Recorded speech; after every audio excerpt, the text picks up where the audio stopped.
Hello, everybody, and welcome back to the Wayward Dragons. I don't know why I'm doing a soul train I was like, are we trying to appeal to book talk or something? I was like doing that, like, I don't know. I'm like, what is going on? This is your NPR recording. I don't know. This is too early for us to do this. Listen, I got a day. We do, trust me. So yeah, this is our review episode. It's our every other week episode with all sorts of entertaining, hopefully, miscellaneous things that we talk about and all that jazz. Yeah. Gives you some jazz hands and all that jazz. Okay. Anyways, so yeah, it's been a week. Yeah. Yeah. Well, how are you? You doing all right? I'm doing okay. Starting to wind down for the season at my job, so that's been fun.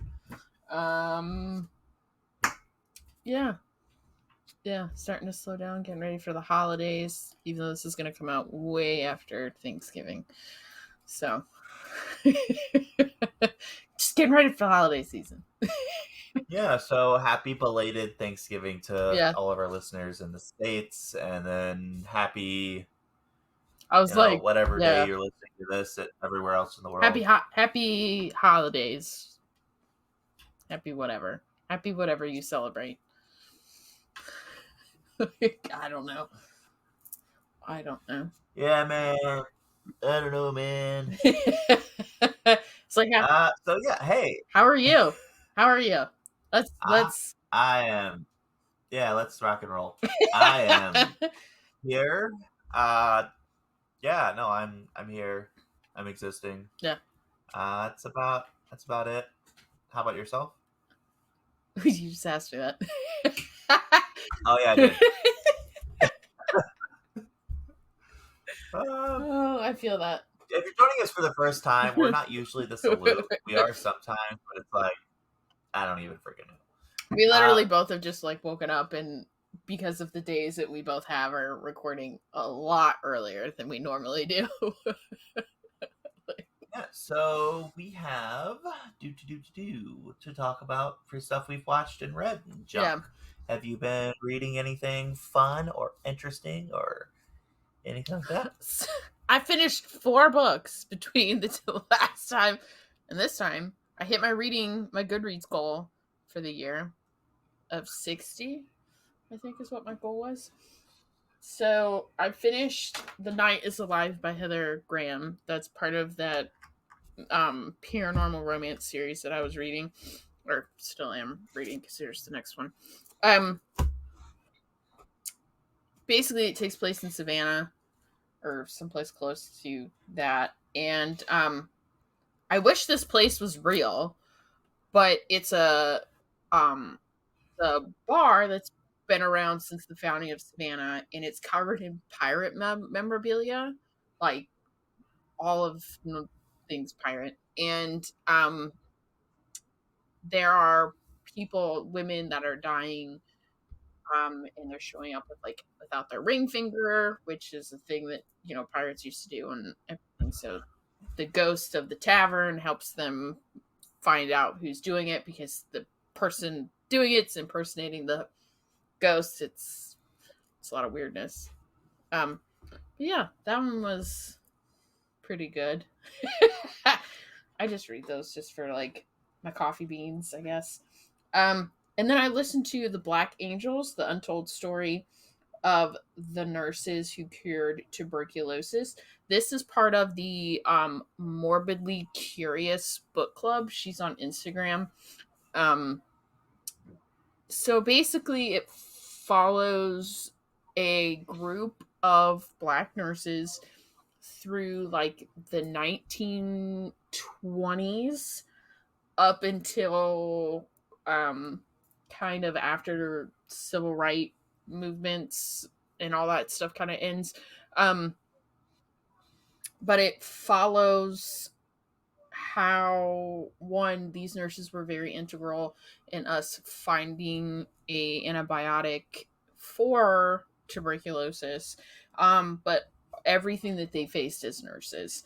So I think it's one of those books that I think people need to read these books. I find them extremely eye-opening. I like reading books like this because it puts things in a different perspective for me, because I'm not that. I'm a small white girl. So. Well, yeah, so that's kind of a big thing, is that, especially here in the States, I can't really say for the rest of the world, but especially here in the States, we're not taught Yeah. like Black history and how it's influenced our culture overall. It's actually, I read a book a while back that just about, like, it was just like a rough overview of Black history in the United States, and it really did not even say as much as I would have liked it to. But it's not something that's covered. It's not something that's talked about because of cultural racial bias that the culture has overall, and it's unfortunately it's something that we need to take it and to address. And this isn't woke culture or whatever the fuck you want to call it. It's true. Yeah. We talk about Black history 1 month out of the year, and that's it. Yeah. And it's like, dude, there is so much other shit out there. Yeah. Like, and it's not just Black history. Like, it's literally any other history they don't really talk about unless it is directly aligned with, like, U.S. history and white culture and white ideology.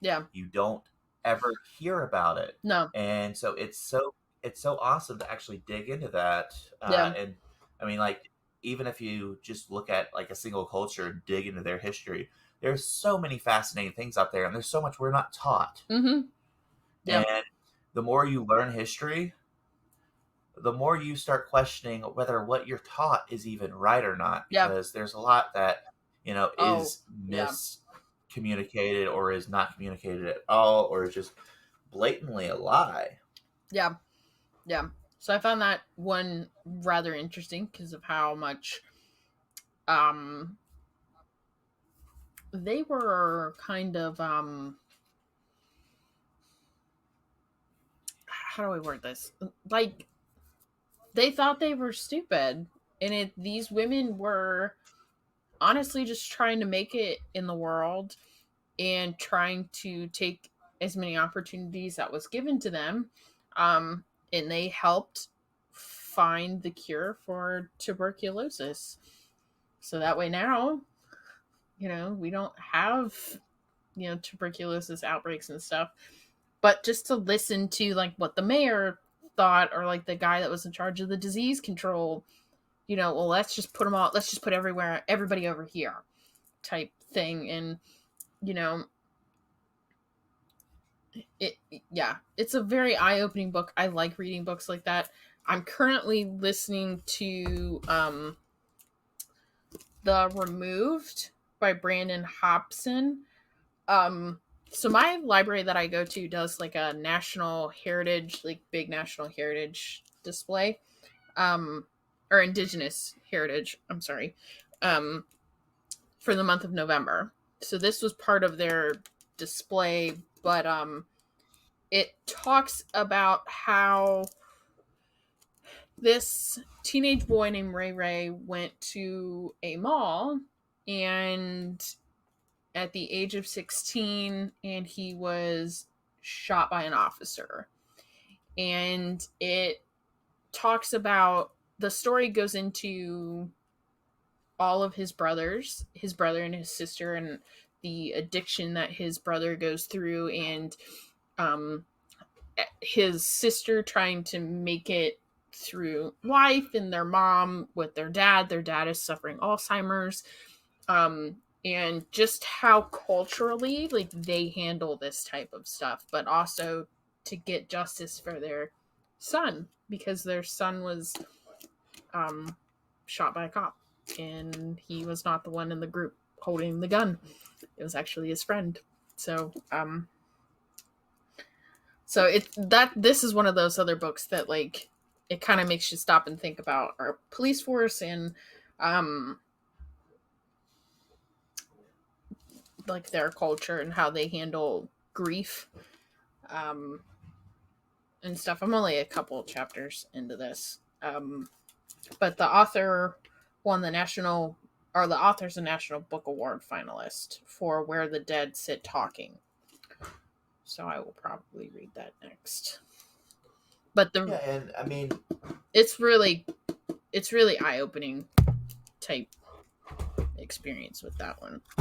There's a lot of issues that need to be addressed with the police force and all that. Oh yeah. And, not to get too political, but it's people are going to take it that way. So I'm just going to say it. I'm not being political. Yeah. We need trained professionals that can actually de-escalate situations and deal with situations. Yep. The police officers do not get enough training. No. Most of them do not know the laws like they're supposed to. And a lot of them, some of the shit that they deal with isn't even stuff that they should be dealing with. No. A lot of the times when you have people who have good intentions that become cops, they get corrupted by the situation and by the system, because they're taught this is what you're supposed to do in this situation. And it's that echo chamber where, you get into this mindset. Even if you go in a different mindset, it's essentially like a cult.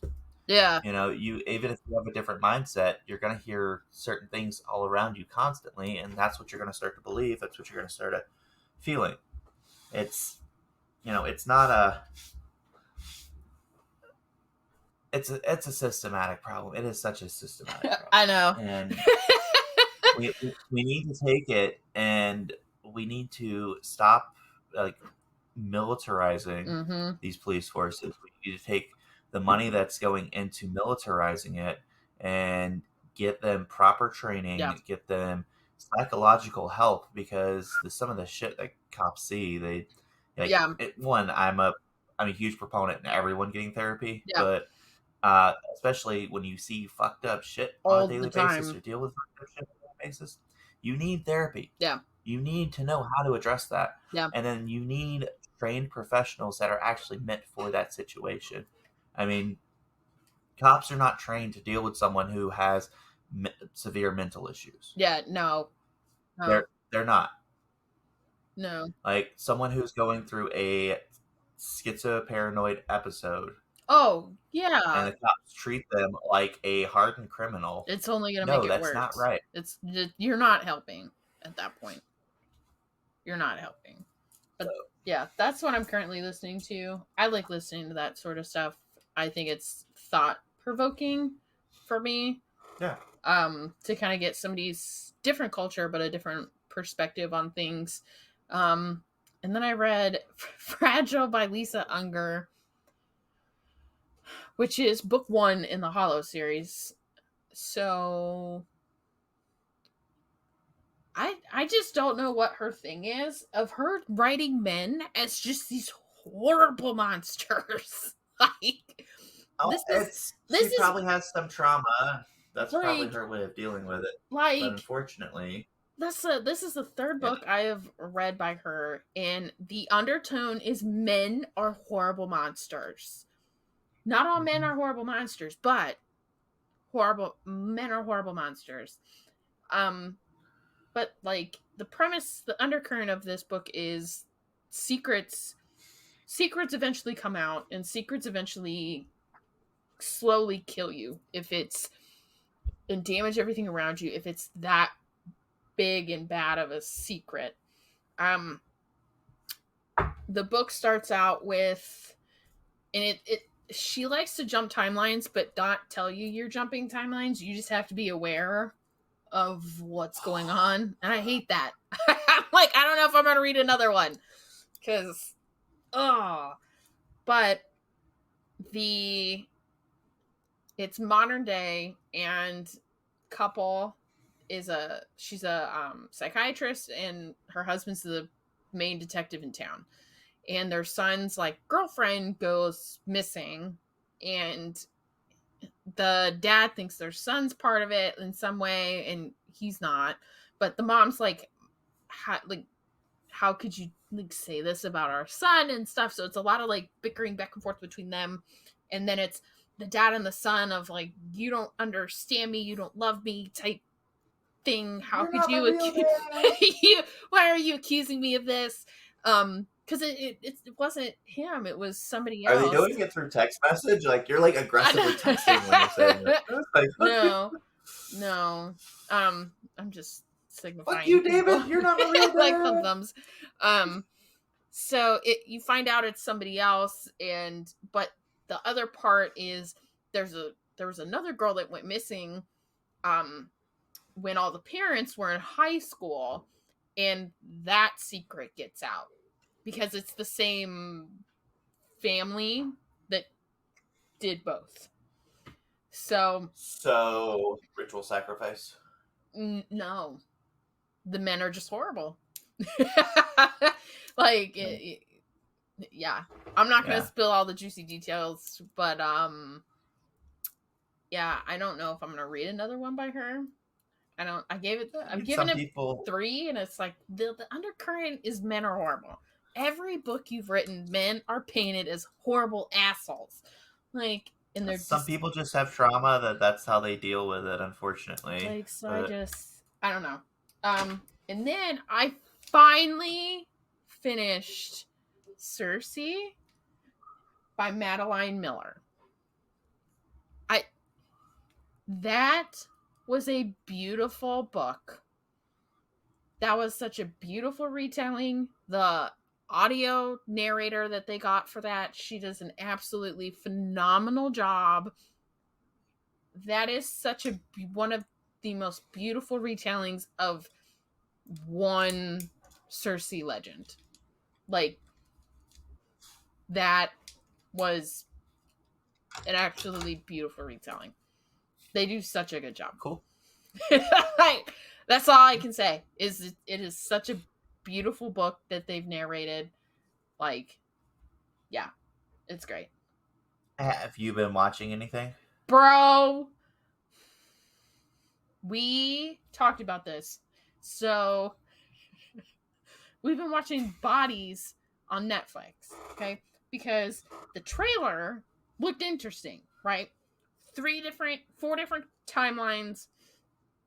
And you can obviously tell when you jump timelines. But there's a body. It's the exact same murder that happens in 1990, the 1940s, 2023, and then like 50 years in the future, or like 20 years in the future. So this man dies the exact same way in all 4 timelines, and all the timelines are gonna converge because of, so it's like multiverse, kind of, because there's stuff happening in the future that he needs it to happen the exact same way every time, so that he gets like this weird utopia. And in order to do that, he's got to go back in time to create everything, and it's all converging at once type thing. And you have to pay attention. You can't, this isn't something you can scroll and watch. You gotta pay attention. But it's based off of a graphic novel series by Cy Spencer. And you are my graphic novel person. You're the only person I know that kind of reads that sort of stuff. So I sent you a message. I was like, hey, have you read this? Because like, there's the one detective in 1890 is gay, but like they're laying it on thick. Like, thick. And I'm just like, I really want to know if this character is written in the graphic novel series this way, or if maybe Netflix is exaggerating like the gayness of the character to kind of like put stuff in perspective, because it was in the time where being gay was outlawed. Like, you would go to jail if you were caught with someone of the same sex and doing inappropriate things, especially men who did drag. So I don't know if it's like we're trying to emphasize that, but that's the only thing I'll critique is like we're laying it on thick for it being a gay character. I'm fine with it being a gay character, but I just feel like we're just laying it a little too thick, in my opinion. Yeah. Well, I know he's like a queer so writer. That's what we found out. like I said, he is a heterosexual man. Yeah. However, he does do a lot of, queer friendly or queer support. Yeah. He is very much an ally. I've not had a chance to fully delve into the question yet. I was actually looking something up as you were talking, and my computer is deciding to be super freaking slow. What is the detective's name? Because I can only find the actor thus far. It's like Hill something.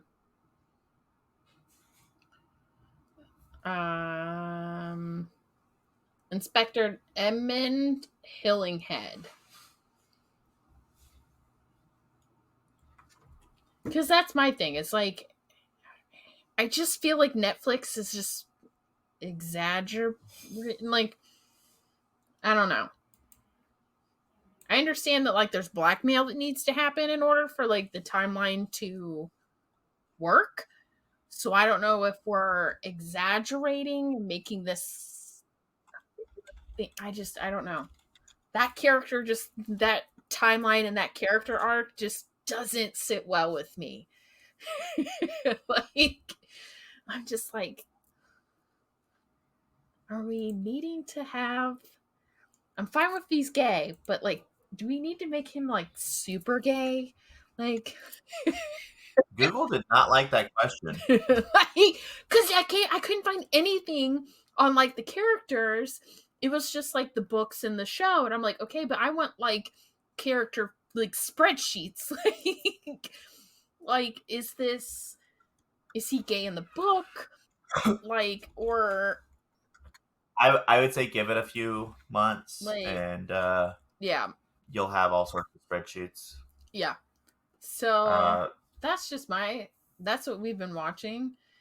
Is we're almost done, and it's a one series and done. Like, from my understanding from the articles that I was reading, there's no second season. Cy Spencer is like in the director, like, no more. It's a limited series. Yeah. So it's really good. You have to pay attention. It's just that character, it's his arc just doesn't sit well with me. I don't know. Because I know that you can't make like 100% adaptation. So that's just like, I feel like we're exaggerating a little. What about you? I'm getting annoyed with Google right now. It's giving me all sorts of issues. So based off what I'm seeing, he is canonically gay in the 1890. Yeah, he is canonically gay based off what I'm seeing. Yeah, I figured he was gay in the books, but I don't know. You'd have to watch it because I don't feel like. Yeah, so the murders happened in 1890, 1941, 2023, and 2053. Yeah. Yep.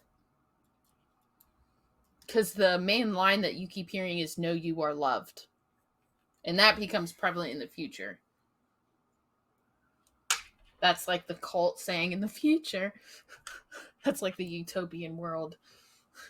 Like saying, "Know that you are loved." Like, yeah, it's weird. It's good. It's just, Mr. Edmund, sir, your arc just doesn't sit well with me. So as far as watching stuff, because that's the shorter list here. I watched Fall of the House of Usher. How was that? Oh my goodness! So I love Poe. Yeah.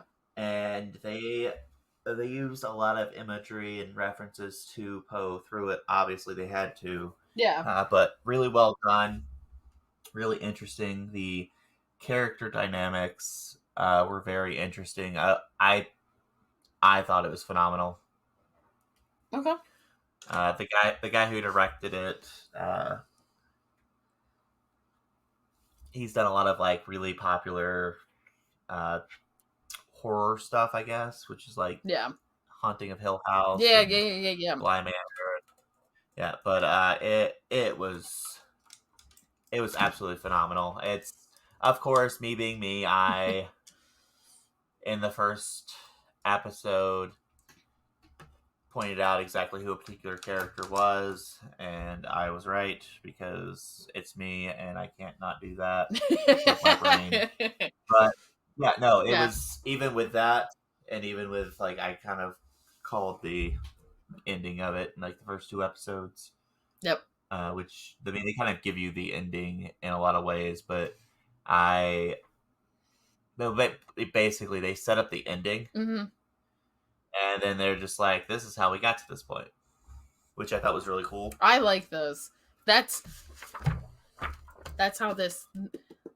Him and I were talking about Yeah. Nettle and Bone by T. Kingfisher. So this is part of another book club, but it's one of this book is like that where it's like, okay, here's the dog bone or bone dog. Now let me show you how we got to this point. Yeah. It's actually a really good book, but continue. But that's this way. So that's really all that I've watched that's noteworthy.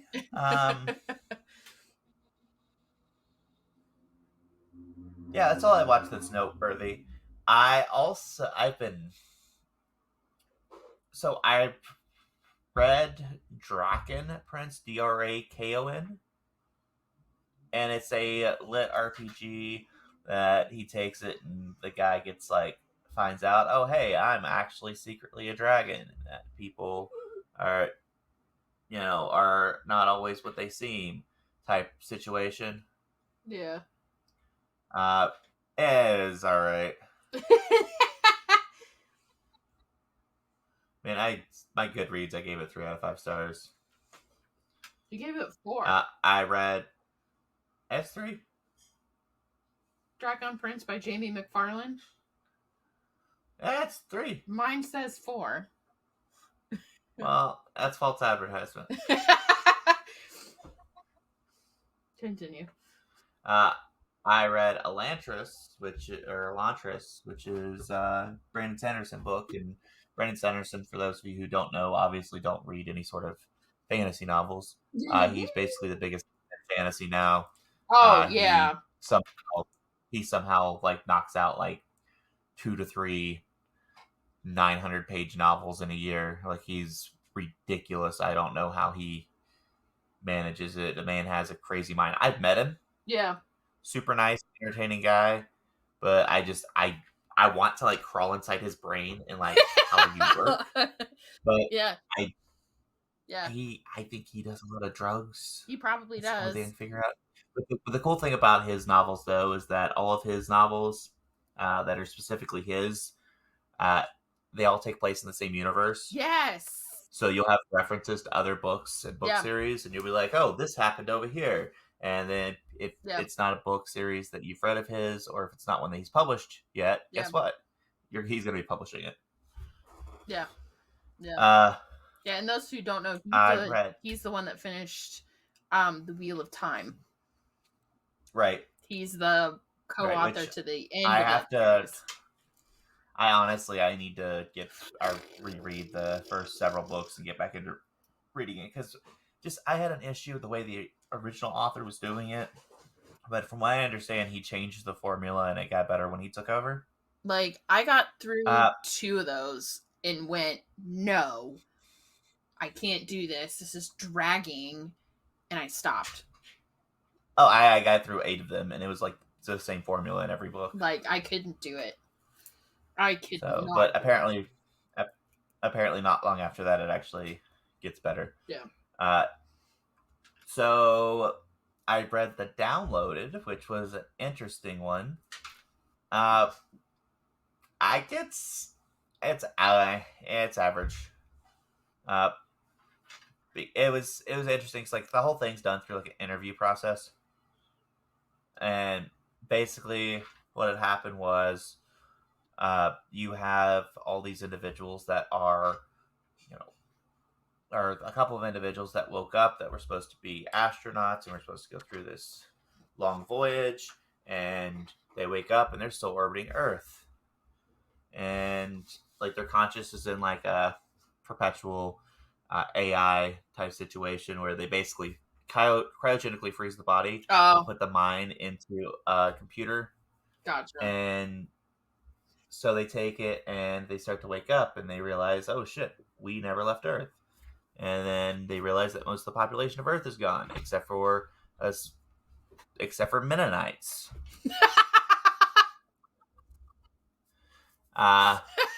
Okay. And it's because humans destroyed themselves when they took out technology, Yeah. and so there was no technology, and so people started killing each other. And the Mennonites, not being big on technology, survived. That is fantastic. So That's you know awesome. but they find some other people who were also frozen. Most of them were prisoners, Mm-hmm. and they're supposed to be frozen and serve their time. And during the time period they were frozen is when all this crap happened. So they've been in like a stasis as well. And so they wake them up, and some of the prisoners do what prisoners do, and Nice. criminals do, and aren't reformed. How did? Anyways, my tarot cards got wet somehow. Okay. Uh, That's weird. I don't know. Anyways, it's just a little damp. It's fine. So yeah, and then so I was watching it. I was reading it, and then uh, they started referencing these little blue people, and I'm like, why the fuck are there Smurfs? And coming to find out, humans at some point settled Mars and basically genetically altered themselves to where they're tiny blue people, That's how we get and Smurfs. they come and they're the ones doing the interviews of everyone, and they're like, yeah, we can take it, and we can, if you want to take it and live on Mars, we can take it, put you on the opposite side of Mars, so you're not at any risk to us and our way of life, and you can create a civilization over there. We can freeze you, and you can go to this other planet that the astronauts are planning on visiting anyways, or we can leave you here where there's a asteroid that's coming towards Earth and is going to kill you all in 7 years. Solid.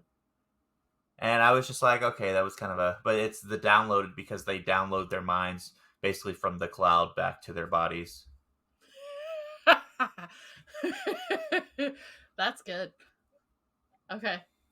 But there's a canonically trans character, and I love how they do it because what they did is they uh, downloaded the body of a trans man into a man's body, which I thought was pretty cool. And it wasn't like, oh, hey, we did this. This is, it's just like, hey, this happened. That's great. Which, if you listen to us for any point in time, you know that I hate when they just put things in your face and like force things on you. Yeah. Um, then I also, my current fixation, which I only have one more book in the series, which I'm kind of bummed about. So anyone who knows me knows that I get fixated on crap, and like especially book series. Yep. If I really, really, really enjoy them. Yeah. So this is a superhero series. Technically, it's two series, with the second one spin off of the first one. It's the Raptors slash Harrier series. So the Raptor series is about this kid who's basically a sidekick, or assistant, because they don't like to be called sidekicks, and to a hero who's basically like Batman. Okay. And he finds out that he finds out a lot of things, but basically, the Batman type character gets kidnapped. He has to go save it with a new friend of his. Ends up creating his own super team, which the other heroes don't like because they have to be approved and sanctioned by what they refer to as the guild to be superheroes, and they didn't do that. And then come to find out, at one point the heroes are all replaced by evil otherworld duplicates. Which at the end, well, not all the heroes, most of the heroes, but so the main character, his, well, I say the main character, the way the story's told. Okay. And I like when they do this. Different chapters are narrated by different characters. Okay. But you can kind of tell he's the main character in the whole story. But, so obviously, as I always try to say, there's going to be spoilers in this. So, but he is the son, the illegitimate son of the Black Harrier, he's the sidekick too. Okay. Because they do that trope. And then he ends up taking over because after the big fight at the end of... So the books are Sidekick, Super Team, Scion. Those are the 3 Raptor books. Then it goes into the Harrier books, and the 2 that I've read were Harrier Justice and Harrier the Trench. And so at the end of Scion, the old Harrier steps down and he becomes the new Harrier. So he basically it's like Robin taking over as Batman. Got it. I'm like, is a best. Yeah. Okay. I can understand that. Yeah. So and then in the Harrier series, at the end of the Raptor series, the government's like, oh hey, all these heroes were evil doppelgangers, and we're gonna take it and we're gonna make being a mass vigilante illegal now, or say that we have issues with it and that all nations should make it illegal because this one situation happened this one time and we don't want it to happen again. So then they take it and they take a couple of soups and then make them basically, they make being a vigilante illegal and make being a mass crime fighter illegal. But then they take certain mass crime fighters and put them in charge of a task force to stop mass crime fighters, which are now illegal. So basically, you're saying, okay, this is all wrong, but we're going to take part of you and make part of you legal. Watch the rest of you. Yeah. Like, I hate that. So, like, this group is sanctioned. So, in the Harrier books, he is fighting against that with some other resistors. Okay. I have one more book I need to finish. But yeah, no, it's really enjoyable series, albeit they play on all the tropes of all sorts of different superhero stuff, which, I mean, like I said, you have your Batman archetype, your Flash archetype, your Superman archetype. You always have that. That's unfortunately it's hard to get away from that. But yeah, it's enjoyable. That's good. Okay. You read a good amount. Yeah, 8 books. Currently, I updated my goal again. And so I just leave it. Once I hit it, I just leave it. Well, what I do is I take it and I update it to just be like, yeah, now I'm going to do this. Now I'm going to do this. And then at the end of the year, I'll set it back. Yeah. To what my original goal was, just to see what the percentage is. So as of now, I have finished 108 books this year. Okay. I think that's 62. Like 63. I lied. 63. Wow. I'm gonna. Books originally, I said it as 52 books a year. Yeah. So I'm at 208% of my target. Oh my god. That's crazy. Yeah. That's nuts. That's crazy. Yeah, so. Wow. Yeah, no. I'm at like 105%. Like, holy shit. I am 63 books ahead of schedule. I love that about Goodreads. It's like, oh, you're such and such. Yeah. Congratulations, you completed your reading challenge this year. That's funny. Well, out of curiosity here, I'm gonna be the weird dumb nerd. So I didn't hit my goal in 2017 or 2016 because apparently I didn't log anything for 2016 and only logged 2 for 2017. I don't know what happened with those. I did not hit my goal in 2019 because I guess just busy with life stuff.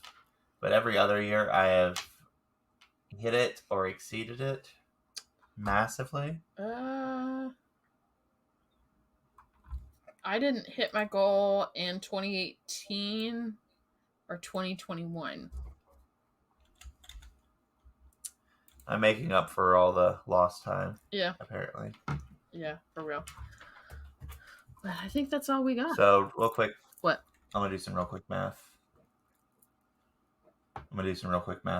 For something. Okay.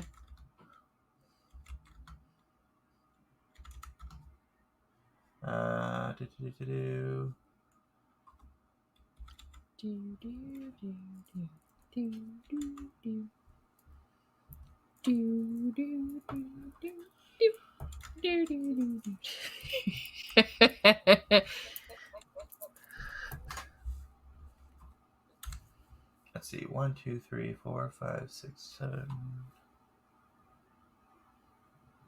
8, 9. I'm only averaging 44 books a year. Okay. For the past 8 years. I really shouldn't even count 2016 because I didn't log any books. You didn't do nothing. So yeah. Fun stuff. But yeah, so that's all we got for today. So until next time, don't forget to like, rate, review, subscribe, share our stuff. Tell a friend. You can email us at thewaywarddragons@gmail.com if you have a book recommendation or a topic recommendation. We hope that everyone has safe travels through the holiday season because this is coming out way after Thanksgiving. Mm-hmm. But you also have the winter holidays. Yeah. So yeah, everyone safe travels through the holiday season. Be safe out there. But yeah, so until next time. As always, please join us on Facebook and Instagram. I do post pictures and stuff that go along with the episode. If you have a topic recommendation or you have a book recommendation, you can email us at thewaywarddragons@gmail.com. Please rate, review, subscribe, and please tell a friend. And don't forget to join us next time when I have no idea what our topic's going to be. Crystals. Yeah, until next time, I'm Johnny. And I'm Kelsey. Yeah, that's right. We're doing crystals. And I'm Kelsey. Bye.